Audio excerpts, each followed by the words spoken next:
આજરોજ Baroda youth federation દ્વારા project જોયકેશન 2.0ની Vadodara લોકસભાના યુવા ઉમેદવાર ડૉક્ટર હેમાંગભાઈ જોશીની વિશેષ ઉપસ્થિતિમાં શરૂઆત કરવામાં આવી છે. 10 અલગ અલગ સેવા વસ્તીમાં એક જ સમયે આ પ્રોજેક્ટ જોયકેશન 2.0 અંતર્ગત આ ચાલવાનો છે. જે પાછળનો ઉદ્દેશ્ય એ છે કે સેવા વસ્તીમાં રહેતા બાળકો પણ એક સમર કેમ્પનો લાભ લઈ શકે.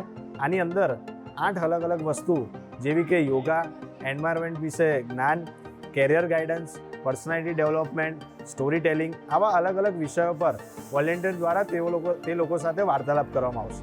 આપણે સૌ જાણીએ છીએ કે બાળકોમાં કોઈને કોઈ કલા છુપાયેલી હોય છે, પણ આ સમર કેમ્પ અંતર્ગત એમનામાં રહેલી કળા વધારે આગળ આવે અને આગળ જઈને કલામાં તેઓ નિપુણ થાય એવા એક પ્રયત્ન સાથે બરોડા યુથ ફેડરેશન દ્વારા પ્રોજેક્ટ જોયકેશન 2.0ની શરૂઆત કરવામાં આવી છે.